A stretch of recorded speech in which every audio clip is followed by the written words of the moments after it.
Imagine standing against an entire army, not for wealth, not for power, but for truth. Imagine knowing you will lose your life, yet still refusing to surrender your principles. This is the story of Imam Hussain ibn Ali, the grandson of Prophet Muhammad, the beloved of the Ahlul Bayt, and a man whose stand at Karbala changed the course of Islamic history forever. Assalamu alaikum, dear brothers and sisters. Today we journey into the life of Imam Hussain, a story of courage, sacrifice, and unwavering faith that continues to inspire Muslims across the world.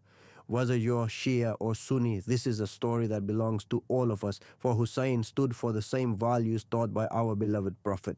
Imam Hussain was born in the year 4 AH in Medina. His father was Imam Ali ibn Abu Talib, the cousin and son-in-law of the Prophet, and his mother was Fatima al-Zahra, the beloved daughter of the Messenger of Allah.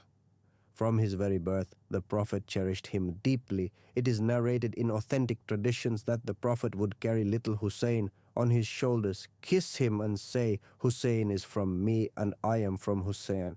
Allah loves whoever loves Hussain. Growing up in the household of the Prophet meant Hussain was immersed in Quranic values, justice, mercy, and truthfulness. He witnessed the Prophet's kindness to the poor, his patience with the ignorant, and his courage in defending the weak.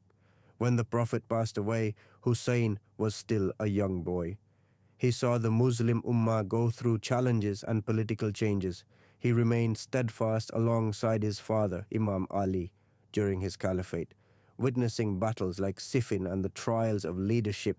After his father's martyrdom, his brother Imam Hassan became caliph.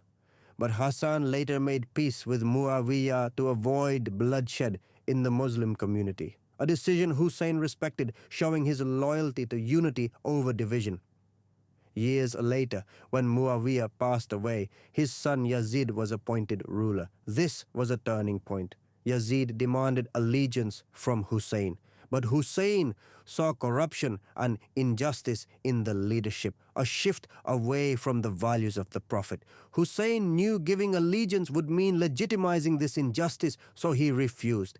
It wasn't a decision of arrogance, it was a matter of principle. The people of Kufa in Iraq invited Hussain to come and lead them against Yazid's rule. Trusting their letters, Hussain set out from Mecca with his family and a small group of companions. But on the way, news came that the governor of Kufa had betrayed the people's promises, and Yazid's army had surrounded the city. Hussain and his caravan were stopped at a place called Karbala. There they were denied access to water for days in the burning desert heat. Hussein's companions, including his own children, suffered thirst, yet they refused to break their stand for truth. On the 10th of Muharram, the day we now know as Ashura, Hussain and his small group faced an army of thousands. One by one, his companions fought bravely and fell. Finally, Hussain stood alone, wounded, exhausted, but unshaken. His words still echo through history.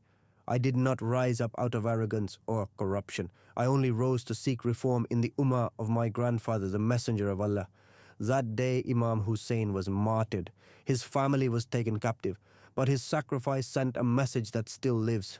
Truth is worth more than life itself. Hussein's stand at Karbala became a symbol for all Muslims, a reminder that Islam is not about obeying unjust rulers, but about standing firm for justice, mercy, and truth. His story inspired revolutions, poetry, and movements for justice across centuries. Today, millions remember his name with love. From the streets of Karbala to the mosques of Africa, Asia, and beyond, brothers and sisters, Karbala was not just a battle, it was a lesson that even in the face of certain loss, standing for the truth is victory in the sight of Allah. May Allah unite our hearts in love for the family of the Prophet and guide us to live with the courage and sincerity of Imam Hussain.